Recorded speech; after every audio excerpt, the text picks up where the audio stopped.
Hello everybody, welcome back. This is going to be part 3 on the series for the newbie reloaders due to the pandemic going on. And so today we're going to be covering some powder selection. Again, we're going to be focusing on pistol stuff. I do have one powder here on the counter that is not used for pistol. I'm going to be explaining why here in just a minute. And so how do you sort of choose your powder? I've actually got a couple different brands up here for pistol. I got one from Accurate, one from Hodgdon.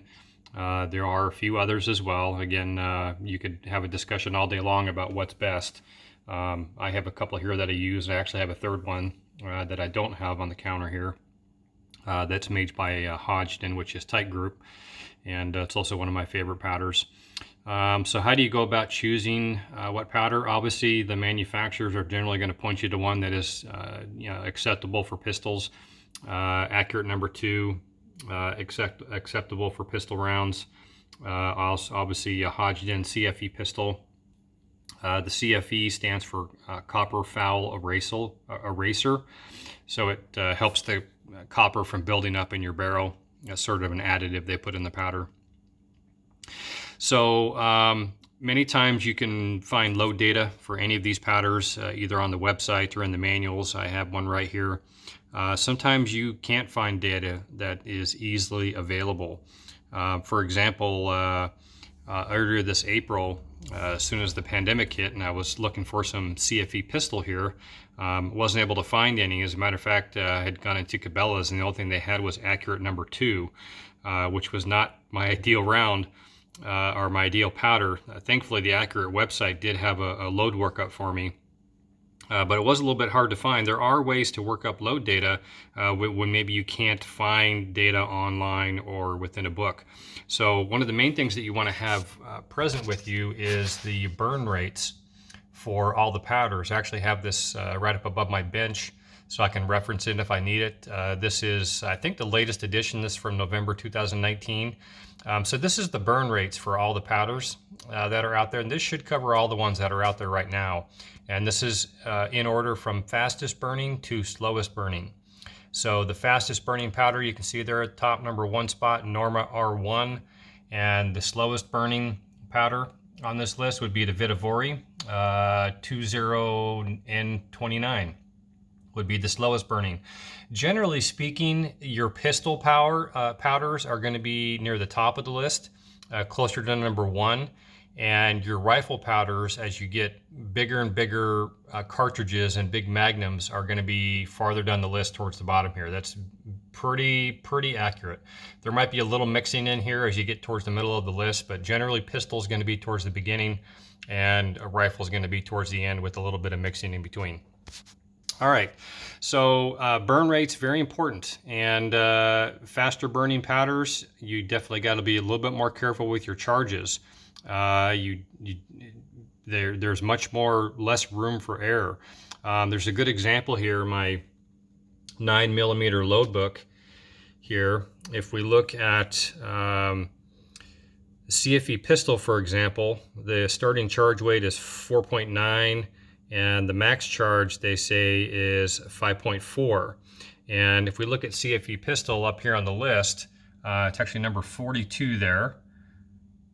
Okay, and then if we compare that to Tight Group, which is one of my most popular powders, the starting charge is 3.9 and the max charge is only 4.3. So that's only a 0.4 grain difference as opposed to 0.5 grain difference for a Cfe Pistol.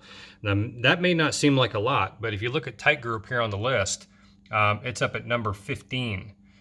So it's a very fast burning powder. And if you end up going above the max charge here, 4.3, even 4.4 or 4.5, you could very quickly be exceeding the pressure capacity of the case. So it's very important that you understand the different burn rates of the powders, and that you understand the max charge of the powders, and that you never exceed that unless you are an expert, and I'm certainly not. It's always recommended to start out at the starting charge weight and work your way up. Find out what works best for the round that you're shooting and also the gun that you're shooting it in. I find that When I shoot tight group in my 9mm, I find that 4.2 actually ends up shooting the best. I have a Glock, but actually two Glocks, Glock 43 and a Glock 23. Both of those shoot 4.2 grains very well.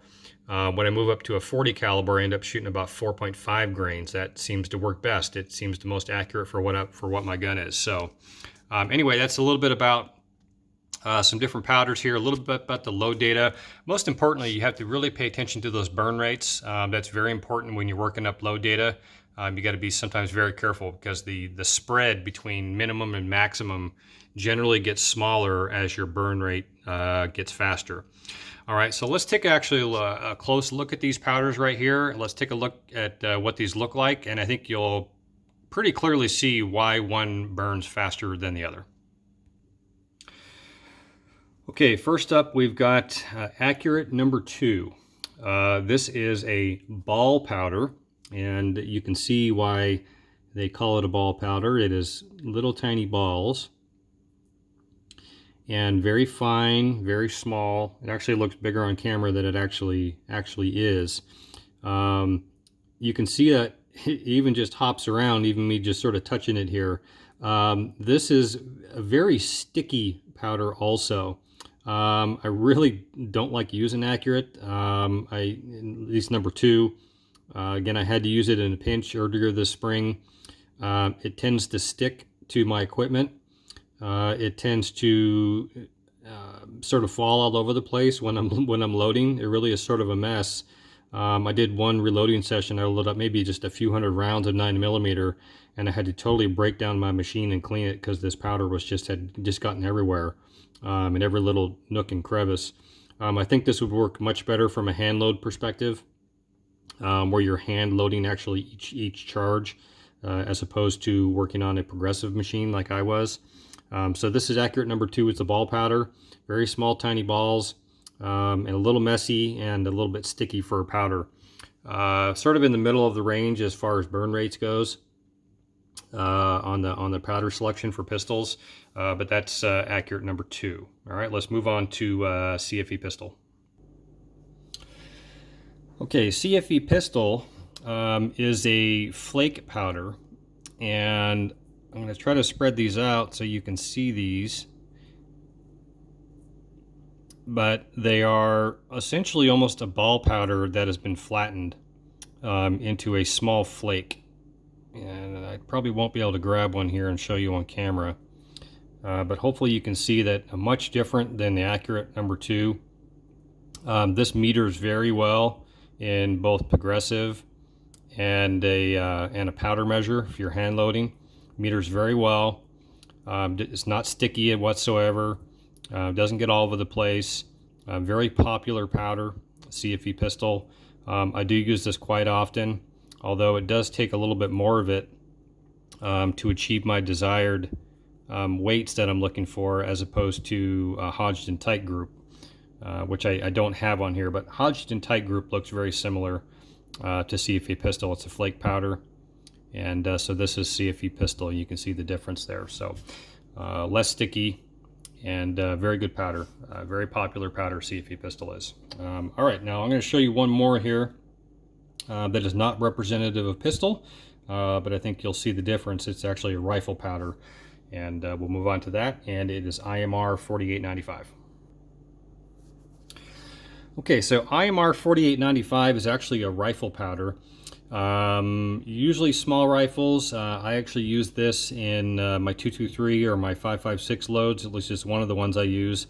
This is an extruded stick powder. You can see it looks like little tiny cylinders. Slower burning, which is what you want in a rifle powder.